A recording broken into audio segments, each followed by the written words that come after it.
Recording शुरू हो गया। अच्छा, तो आज हम पढ़ेंगे organisation of human nervous system. ठीक है, organisation of human nervous system, और बहुत ही ज़्यादा इम्पोर्टेंट टॉपिक है। और इसकी मज़े की बात ये बता दूं कि कुछ देखें स्टडी ऐसी होती हैं कि आप कह सकते हैं कि 90% जो है वो रिसर्च हो चुकी है उनके ऊपर। ठीक है, लेकिन नर्वस सिस्टम एक ऐसी चीज़ है कि आप ये भी नहीं कह सकते कि 50% रिसर्च हो चुकी है। ठीक है, नर्वस सिस्टम ऐसा है किसी भी ऑर्गेनिज्म का, तो उसके बारे में आप ये नहीं कह सकते कि ये स्टडी जो है वो 100% है, क्योंकि आपको एक मज़े की बात बता दूं कि आपका जो खास तौर पर जो इंसान के अंदर नर्वस सिस्टम है वो बहुत ज़्यादा डेवलप है। ठीक है, इसलिए हम ह्यूमन नर्वस सिस्टम पढ़ते हैं, क्योंकि सबसे ज़्यादा मॉडिफाइड फॉर्म जो है नर्वस सिस्टम की वो तमाम जानवरों में, इंसान में सबसे ज़्यादा जो है वो मॉडिफाइड मिलती है, सबसे बेहतरीन। यानी कि अगर एवोल्यूशनरी हिसाब से स्टडी करें तो सबसे ज़्यादा जहन के लिहाज से जिसने की है, एवोल्यूशन की है, वो इंसान है। ठीक है, और बाकी जिस्मानी लिहाज से सबसे ज़्यादा कमज़ोर भी इंसान है,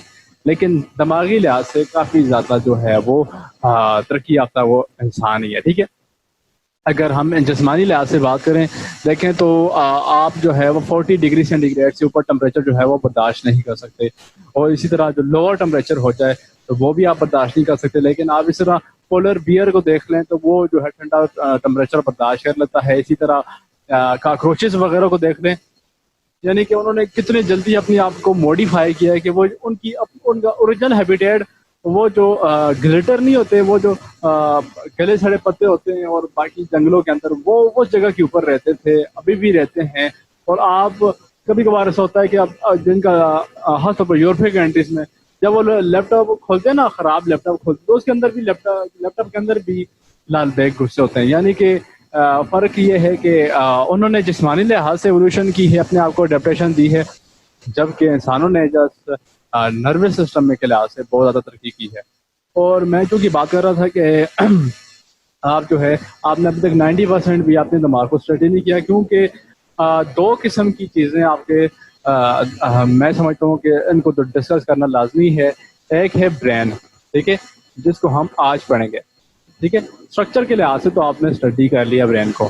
एक है माइंड, ठीक है, एक है माइंड। ये वो चीज़ है जो सिर्फ और सिर्फ इंसानों के पास, यानी कि जितने भी ऑर्गेनिज्म है उनमें सबसे ज़्यादा जो है इस चीज़ के अंदर जिसने इम्प्रूवमेंट किया है वो इंसान है। ठीक है, अच्छा, इन दोनों का आपस में लिंक है, और लिंक किस तरह से कि माइंड यानी कि आपका जो लाशऊर है, जो आपकी सोचने समझने की सलाहियत है, ठीक है, वो आपके यानी कि आपकी लाइफ के अंदर, यानी कि आपकी लाइफ के अंदर जैसा फॉर एग्जांपल आप स्ट्रेस का शिकार रहते हैं, आप खुशी का शिकार होते हैं, आप कोई अच्छा सोचते हैं, बुरा सोचते हैं, इसका आपका यानी कि माइंड का ब्रेन के ऊपर बहुत ज़्यादा इम्पैक्ट होता है। ठीक है, ब्रेन के स्ट्रक्चर के ऊपर बहुत ज़्यादा इम्पैक्ट होता है। लेकिन थ्रू आउट दी लाइफ, ठीक है, थ्रू आउट दी लाइफ की बात कर दें तो मतलब पैदा होने के बाद आपके ब्रेन के अंदर जो चेंजेस हों उनका आपके माइंड के ऊपर इतना ज़्यादा इम्पैक्ट नहीं होता। ठीक है, इतना ज़्यादा इम्पैक्ट नहीं होता, यानी कि आपकी सोचें वगैरह जो हैं वो आपके यही समझ लें कि आपके ब्रेन के स्ट्रक्चर के लिहाज से आज़ाद होती हैं, लेकिन आपका ब्रेन जो है वो आपके माइंड के मातहत काम करता है। ठीक है, तो ये एक किस्म की मिस्ट्री है अभी तक कि आपका जो माइंड है वो किस लिहाज से कितनी ज़्यादा इम्प्रूवमेंट कर रहा है। क्योंकि अगर हम एवोल्यूशनरी हिसाब से देखें, ठीक है, तो आप खुद अंदाजा लगाएं कि बाकी भी ऑर्गेनिज्म हैं, हम ये समझते हैं कि मंकीज हो गए, ठीक है, डॉल्फिन हो गई, वेल हो गई, ऑक्टोपस हो गया, ये भी अपने माइंड को यूज करते हैं, काफी ज्यादा जो है अच्छी अकल रखते हैं। ठीक है, विजडम जिसे कहते हैं, इंसानों के अंदर भी है।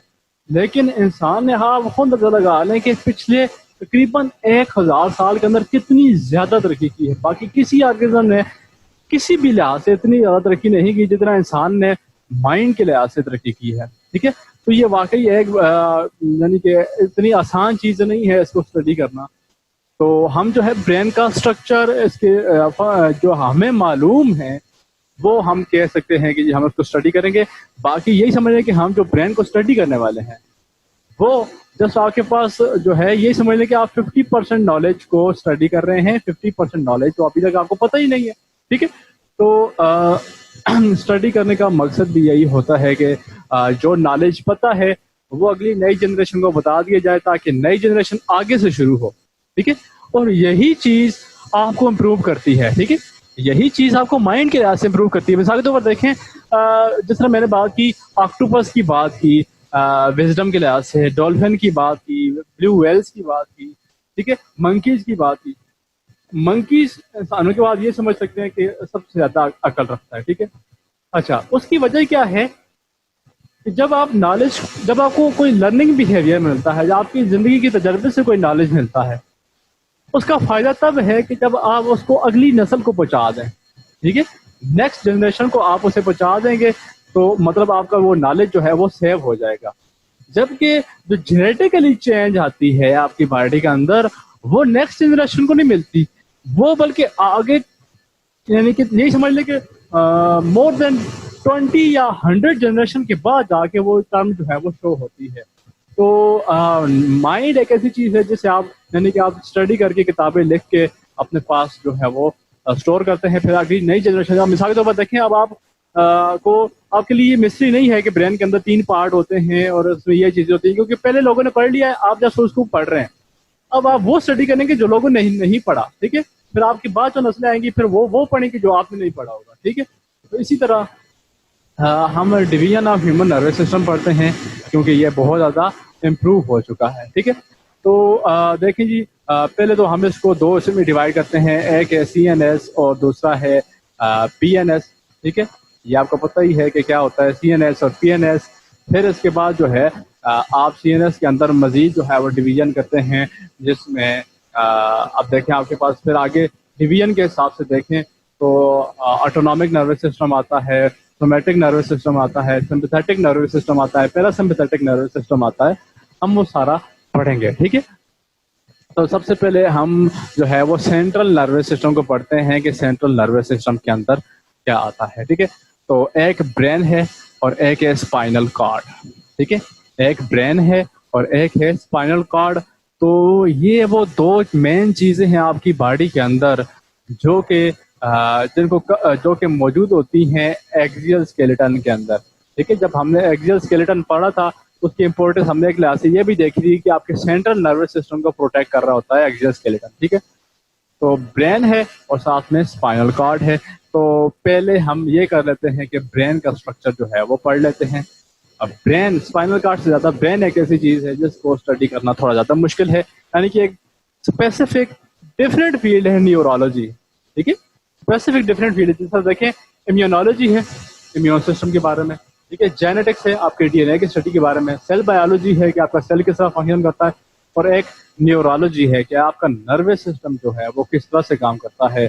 और ये भी आप समझ लें कि 2 चीजें हैं जिसके अंदर इम्प्रूवमेंट मुसलसल होगी। एक जेनेटिक्स है, ठीक है, कि आपका DNA वगैरह, कोडिंग वगैरह, सारी चीजें जो है आपको पता चलेगी। एक न्यूरोलॉजी है कि न्यूरोलॉजी बहुत ज्यादा कॉम्प्लेक्स चीज है, जिस तरह मैंने बार बार कहा है कि बहुत ज्यादा कॉम्प्लेक्स चीज है, इसको स्टडी करने में हमें कुछ ना कुछ वक्त जो है वो लगेगा। ठीक है, अच्छा, तो सबसे पहले हम देखते हैं प्रोटेक्शन के हवाले से कि आपके जो CNS है, CNS यानी कि ब्रेन और स्पाइनल कॉर्ड को कवरिंग किस तरह से की जाती है। तो क्रेनियम, बोन, स्कल के अंदर और वर्टिब्रल कॉलम। मुझे नहीं लगता कि आपको ये मुझे अब पढ़ाना पड़ेगा कि क्रेनियम बोन किस तरह से कवर करती है और वर्टिब्रल कॉलम जो है वो किस तरह से कवर करता है। आपने बड़ी अच्छे तरीके से स्पोर्ट एंड मूवमेंट वाले चैप्टर के अंदर पढ़ा है। ठीक है, स्पोर्ट एंड मूवमेंट वाले चैप्टर के अंदर आपने बड़ी डिटेल से पढ़ा है कि किस तरह से स्केलेटन जो है वो आपकी बॉडी को प्रोटेक्ट करता है, आपके ब्रेन को प्रोटेक्ट करता है। ठीक है, अब हम देखते हैं जब आप क्रेनियम बोन से अंदर आते हैं तो आपको 3 लेयर्स मिलती हैं जिनको आप मेनिंजेस कहते हैं। ठीक है, मेनिंजेस कहते हैं, इसका नाम इसलिए भी याद रखना है कि एक डिसऑर्डर भी होता है जिसमें मेनिंजाइटिस होती है, तो उसका नाम आपने ध्यान के अंदर रखना है। 3 लेयर्स आती हैं, एक है ड्यूरामेटर, अरेक्नॉइड और पायामेटर। ये जो है 3 लेयर्स हैं जो कि आपके ब्रेन को प्रोटेक्ट करती है, साथ में स्पाइनल कॉर्ड को भी प्रोटेक्ट कर रही होती हैं। ठीक है, कौन कौन सी लेयर्स हैं? ड्यूरामेटर, अरेक्नॉइड और पायामेटर। ये 3 लेयर्स हैं जो कि आपके सेंट्रल नर्वस सिस्टम को प्रोटेक्ट कर रही होती हैं। अब बात करते हैं सेरिब्रोस्पाइनल फ्लूइड की। ये यानी कि जब आप ब्रेन के बारे में कुछ चीज स्टडी कर रहे हैं, फर्ज करें आप ब्रेन के बारे में कोई ऐसी चीज स्टडी कर रहे हैं जो कि आपको ब्रेन के अंदर नहीं मिलती। मिसाल के तौर पर चले जी आप स्टडी कर लेते हैं जी कोई ऐसी चीज, मिसाल के तौर पर हेडेक हो गया, सर दर्द। ठीक है, अब सर दर्द जो है इसकी कोई स्पेसिफिक वजूहात नहीं होती। ठीक है, कोई एक स्पेसिफिक वजह नहीं होती कि जी कि इस वजह से जो है सर में दर्द होता है। तो लेकिन ये है कि कोई स्पेसिफिक वजह नहीं होती। यानी कि ऐसा भी हो सकता है कि आपकी टांग के अंदर जो है वो किसी नर्व कोई डैमेज हो तो आपके सर में दर्द हो सकता है। यानी कि आप हेडेक जो है उसको वो नहीं कर सकते। तो हेडेक की बात इसलिए कर रहे थे कि अक्सर इन चीज़ों के पीछे जो है सेरिब्रोस्पाइनल फ्लूइड का हाथ भी होता है। ठीक है, सेरिब्रोस्पाइनल फ्लूइड का भी हाथ होता है। और ये कहाँ से आता है? ये आता है जी आपके दिमाग के अंदर जो ब्लड वेसल्स मौजूद हैं और स्पाइनल कार्ड के जो ब्लड वेसल्स हैं वो कंबाइन प्रोसेस है। यानी कि डिफ्यूजन, पाइनोसाइटोसिस और एक्टिव ट्रांसपोर्ट जैसे प्रोसेस से क्या करते हैं, सेरिब्रोस्पाइनल फ्लूइड जो है वो आपके दिमाग के अंदर रिलीज करते हैं। ठीक है, और वो क्या करता है, एक कुशन लाइक मटेरियल मैट्रिक्स फराहम करके आपके ब्रेन को प्रोटेक्ट करता है। ठीक है, आपका ब्रेन जो है वो एक डेलिकेट मटेरियल है और बहुत ज़्यादा इंपॉर्टेंट चीज़ है। यानी कि इसकी प्रोटेक्शन के लिए तो हर चीज़ की जाएगी। ठीक है, तो आप ये समझ लें जिस तरह बाइक के अंदर शॉक एब्जॉर्बर होते हैं, इसी तरह आपके दिमाग के अंदर जो है वो CSF यानी कि सेरिब्रोस्पाइनल फ्लूइड मौजूद है, जिसका काम क्या है कि आपके दिमाग को प्रोटेक्ट करना है शॉक्स वगैरह से। यानी कि आपका एक्सीडेंट होता है, आप गिरते हैं, आपको इतने ज़बरदस्त झटके लगते हैं तो आपका दिमाग जो है वो सेव रहता है। उसकी वजह यही है कि सेरिब्रोस्पाइनल फ्लूइड जो है वो उसको प्रोटेक्ट कर रहा होता है। ठीक है, और साथ में क्या है कि आपकी बॉडी जो होम्योस्टेसिस कर रही होती है और आपके दिमाग के अंदर जो मेटाबॉलिज्म हो रहा है उसके दरमियान भी, जैसे मैंने आपको कहा है, ये बहुत ज़्यादा अहम रोल होता है। और कुछ चीज़ें आपको इस लेवल पर नहीं पढ़ाई जाती और ना ही वो MSc के अंदर पाई जाती हैं। हमारी MSc कुछ भी नहीं होती है। ठीक है, आपकी यही FSc जो है वही BSc के अंदर जाएगी, वही MSc के अंदर जाएगी। तो यही चीज़ें BS के अंदर भी डिस्कस होती रहेंगी। असल आप जब आप आउटर कंट्री में जाते हैं या पाकिस्तान की जो पहली 2-3 यूनिवर्सिटियाँ आती हैं वहाँ पे आप जाएंगे, आपको लग पता जाएगा जी हाँ जी हम तो कुछ और पढ़ रहे थे और यहाँ तो कुछ और लिखा हुआ है। ठीक है, तो ये है कि सेरिब्रोस्पाइनल फ्लूइड का बहुत ज़्यादा इंपॉर्टेंट है और होम्योस्टेसिस और आपके CNS के अंदर जो मेटाबॉलिज्म है उसके अंदर काफ़ी ज़्यादा इंपॉर्टेंट रोल जो है वो प्ले करता है सेरिब्रोस्पाइनल फ्लूइड। ये प्रोटेक्शन थी आपके दिमाग की, स्केलेटन किस तरह से प्रोटेक्ट कर रहा है, मेनिंजेस किस तरह से प्रोटेक्ट कर रही है और सेरिब्रोस्पाइनल फ्लूइड जो है वो किस तरह से प्रोटेक्ट कर रहा है। जस्ट आप इसे प्रोटेक्शन के हवाले से याद रखेंगे। ठीक है, नेक्स्ट है स्ट्रक्चर ऑफ ब्रेन। ठीक है, तो ये आप चीजें जो है वो 10 क्लास से पढ़ते आ रहे हैं। फोर ब्रेन, मिड ब्रेन और हाइंड ब्रेन। आपके दिमाग को 3 बड़े हिस्सों में डिवाइड किया जाता है, फोर ब्रेन, मिड ब्रेन और हाइंड ब्रेन। तो सबसे पहले फोर ब्रेन पढ़ते हैं और फोर ब्रेन को मजीद 2 हिस्सों में डिवाइड किया जाता है, एक है टेलेंसेफेलॉन और एक है डायएंसेफेलॉन। ठीक है, टेलेंसेफेलॉन और एक है डायएंसेफेलॉन। तो टेलेंसेफेलॉन जो है ये मजीद 2 चीज़ों के ऊपर मुश्तमिल होता है।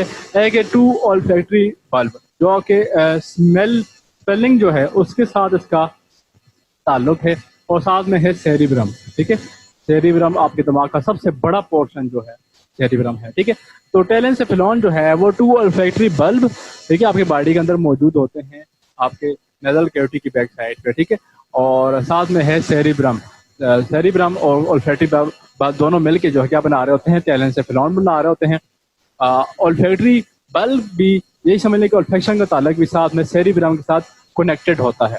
अच्छा, यहाँ पे एक दूसरी बात बता दूं कि नर्वस सिस्टम के अंदर अक्सर यानी कि एज ए होल कंट्रोल की जाती हैं।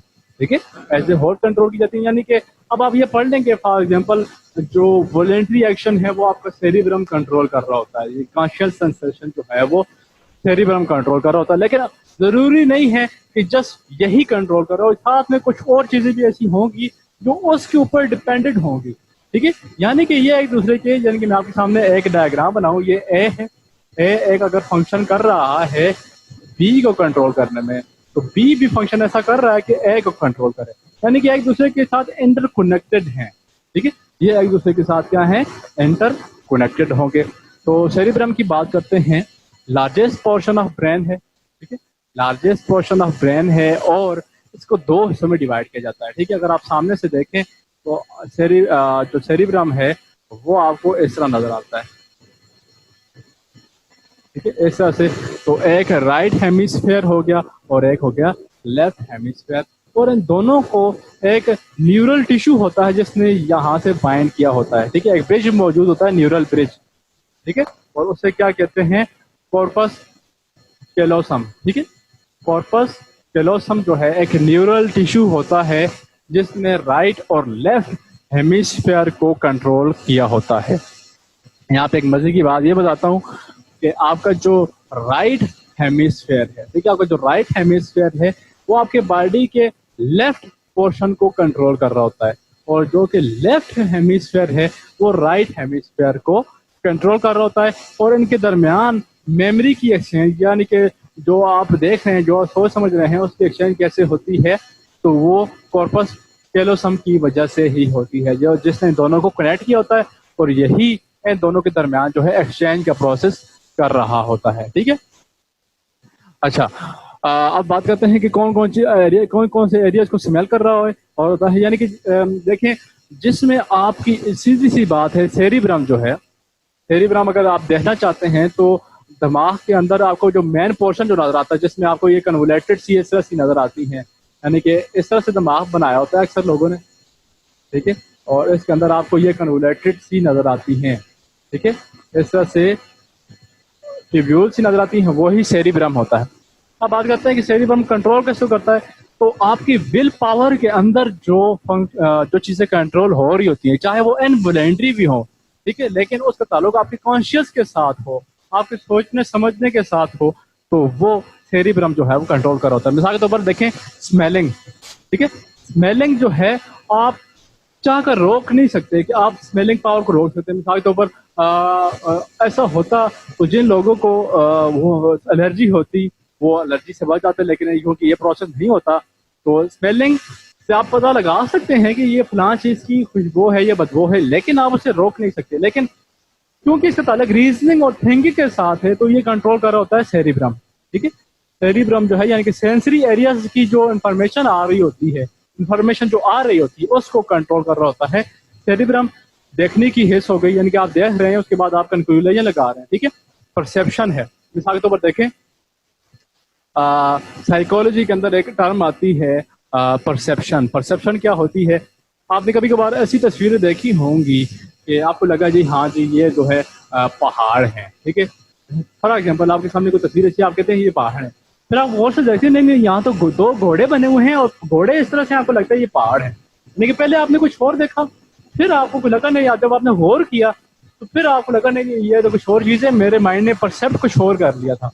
अब देखिए उसकी सेंसेशन कहाँ से आ रही है, साइड आपकी आंखों से आ रही है, और कहाँ पे कंट्रोल हो रही है, थिंकिंग और रीजन या आपके इंटेलिजेंस के साथ उसका ताल्लुक होगा, ठीक है। यानी कि देखें वो इनवॉलंटरी एक्शन है, ऐसा नहीं कि आप आंख खोलेंगे और आपको नजर नहीं आएगा, ये तो आपके कंट्रोल में है ही नहीं है, ठीक है। इसी तरह बोलना, स्पीच जो है ये आपके कंट्रोल में है।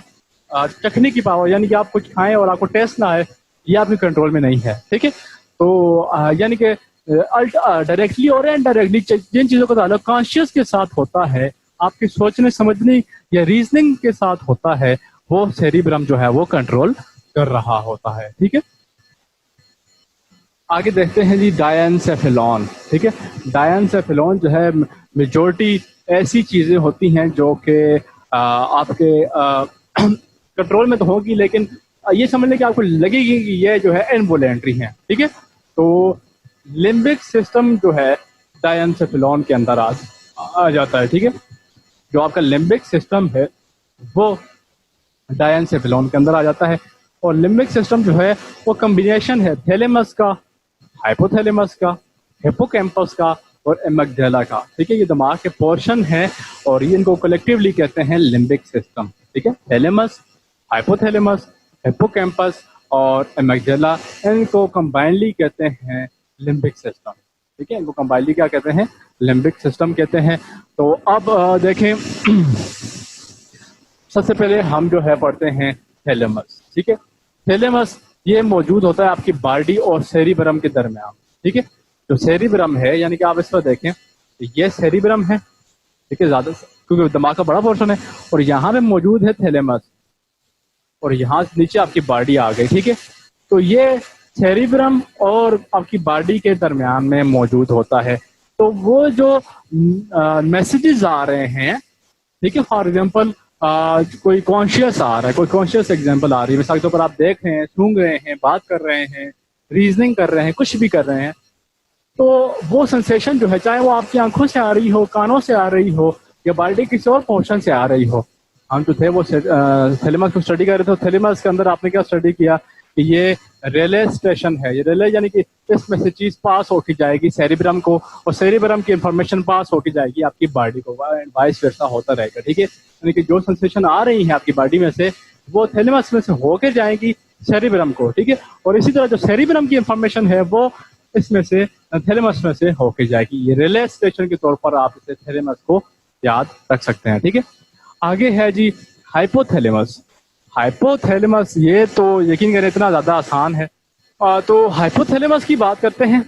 हाइपोथैलेमस बहुत ज्यादा इम्पोर्टेंट मेरे लिए रखता है, क्योंकि हाइपोथैलेमस जो है वो लिंक करता है आपके नर्वस सिस्टम को आपके केमिकल कोऑर्डिनेशन के साथ, ठीक है। नर्वस कोऑर्डिनेशन को केमिकल कोऑर्डिनेशन के साथ लिंक करता है। तो आप ये कह सकते हैं, आप हाइपोथैलेमस के अंदर वो सारे फंक्शन लिख सकते हैं जो कि कोई ना सारे के सारे हार्मोन जो है वो कंट्रोल कर रहे होते हैं, चाहे वो एड्रिनल हार्मोन है, चाहे वो थायराइड ग्लैंड है, चाहे वो टेस्टिस है, जो भी है, चाहे वो ग्रोथ हार्मोन है, सारे के सारे हार्मोन जो है वो अंडर कंट्रोल होते हैं हाइपोथैलेमस के। वो किस तरह से, देखिए, हाइपोथैलेमस के नीचे मौजूद होता है पिट्यूटरी ग्लैंड, ठीक है। पिट्यूटरी ग्लैंड मौजूद हो गया, और पिट्यूटरी ग्लैंड जो है सारे के सारे हार्मोन को तकरीबन कंट्रोल कर रहा होता है, ठीक है। और पिट्यूटरी ग्लैंड को कौन कंट्रोल कर रहा होता है? हाइपोथैलेमस कंट्रोल कर रहा होता है, और ये थैलेमस से नीचे मौजूद होता है, ठीक है। तो हाइपोथैलेमस जो है वो कनेक्शन है केमिकल कोऑर्डिनेशन में और नर्वस कोऑर्डिनेशन के दरमियान, ठीक है। इसी तरह हिप्पोकैम्पस की बात करते हैं, ठीक है। हिप्पोकैम्पस आपके दिमाग का वो पोर्शन है जो कि क्या करता है कि लॉन्ग टर्म मेमोरी जो है, ठीक है, यानी कि ज्यादा अरसे के लिए जो अब आपकी मेमोरी रहती है वो उसकी फॉर्मेशन जो है हिप्पोकैम्पस के अंदर होती है, ठीक है। हिप्पोकैम्पस के अंदर लॉन्ग टर्म मेमोरी की इंफॉर्मेशन जो फॉर्मेशन है वो होती है, इसीलिए हिप्पोकैम्पस का ताल्लुक आपकी लर्निंग के साथ होता है, ठीक है। यानी कि आपका हाफिजा जिसे कहते हैं वो हिप्पोकैम्पस की वजह से होता है।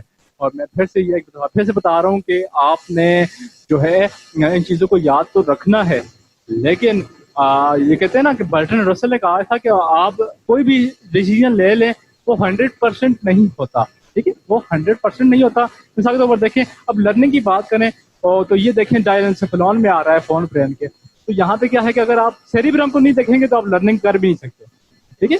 तो ये है कि हर एक का एक स्पेसिफिक फंक्शन है, लेकिन इंटर कनेक्टेड है आपस में, ठीक है। आगे बात करते हैं, लास्ट पोर्शन है फोर ब्रेन का, एमिगडाला, ठीक है। एमिगडाला क्या है? आप में सेंसेशन जो होती हैं, प्लेयर, पनिशमेंट और सेक्सुअल अराउजल जो है, यानी कि आपको जो है सेक्स की फीलिंग जो है, अक्सर लोगों को जो स्टिमुलेशन होती है सेक्स की, या फिर प्लेयर की, खुशी की, या फिर पनिशमेंट वगैरह, वो सारी की सारी कहाँ पे होती हैं? एमिगडाला के अंदर होती हैं। और सेक्सुअल अराउजल की अटैचमेंट जो है वो हाइपोथैलेमस के अंदर भी होती है, ठीक है। यानी कि हार्मोनल सिक्रीशन जो है, जाहिर सी बात है, हाइपोथैलेमस के जरिए होगी, और एमिगडाला जो है, ये दोनों के दोनों जो है आपके सेक्सुअल अराउजल जो है उसको कंट्रोल कर रहे होते हैं, ठीक है। नेक्स्ट है mid brain.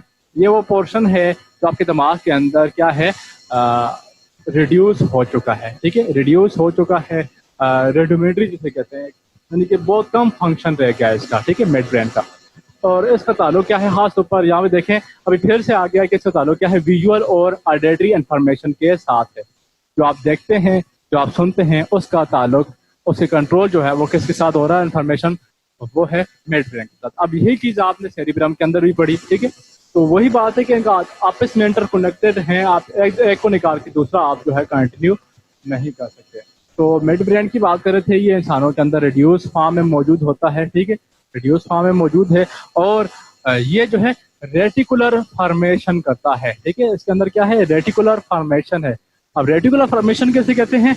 Network of neuron, ठीक है, नेटवर्क ऑफ न्यूरॉन। इसको याद रखने का बेहतरीन तरीका क्या है, ये मिड में मौजूद है, मिड ब्रेन है, ठीक है। और इसका नेटवर्क जो है वो आगे की तरफ भी गया होगा और पीछे की तरफ भी गया होगा। मिसाल के तौर पर देखिए, मैं आपके सामने ये ड्रा करता हूँ, ये आपका दिमाग का कोई और पोर्शन आ गया, फर्स्ट ये फोर ब्रेन है और ये आ गया हाइंड ब्रेन, और ये बीच में आ गया मिड ब्रेन। तो इसके जो न्यूरॉन्स है वो दोनों के अंदर गए होते हैं इस तरह से, ठीक है, इसके दोनों के अंदर गए होंगे। तो इसे आप कह सकते हैं कि इसे रेटिकुलर फॉर्मेशन यानी कि नेटवर्क ऑफ न्यूरॉन्स है। अब देखें, आपके हाइंड ब्रेन के अंदर जो है मेडुला या हाइंड ब्रेन, मेडुला ऑब्लांगेटा और हाइंड ब्रेन जो है, इन दोनों के दरमियान इसकी न्यूरॉन्स गए होते हैं। तो दूसरी तरफ जो है थैलेमस और हाइपोथैलेमस जो कि फोर ब्रेन का पोर्शन है उसके अंदर गए होते हैं, यानी कि इन दोनों के दरमियान जो है वो फॉर्मेशन को पास आउट करता रहेगा, ठीक है। यानी कि देख सकते हैं कि रिसीव सेंसेशन यानी कि नीचे से सेंसेशन आ रही है और send to higher brain centre यानी कि फोर ब्रेन वगैरह जो हो गया उधर भेजेगा, ठीक है। यानी कि जो बड़े पोर्शन है चीजों को कंट्रोल करने वाले वहां पे भेजेगा, फिर इसी तरह वहां से स्टिमुलस लेके बॉडी को फिर से भेजेगा, ठीक है। और साथ में क्या है, फिल्टर करता है सेंसरी इंफॉर्मेशन को। फिल्टर से मुराद ये है कि देखें,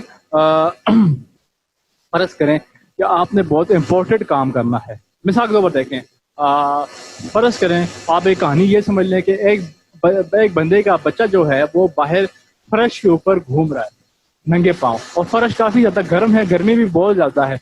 अब उसका वालिद जो अचानक से देता है तो वो इस चीज को निगलेक्ट करता है कि बाहर फर्श गर्म होगा या ठंडा होगा, बाहर गर्मी ज्यादा है या नहीं है। वो दौड़ के जाएगा और अपने बच्चे को उठा लेगा, यानी कि उसने एक सिचुएशन को इग्नोर कर दिया।